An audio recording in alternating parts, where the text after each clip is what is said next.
Whooping cough o pertussis. Isa itong contagious respiratory disease na natatagpuan sa mga tao dahil ito sa isang bakterya.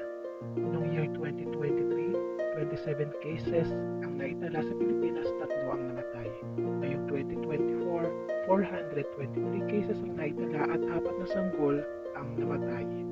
Ang first case ng pertussis ay nangyari sa Payatas D sa Quezon City. Kambal ang unang dinapuan ng sakit at isa rito ang namatay. Maging ang ibang bata sa household ngayon ay nagkaroon na rin ng pertussis.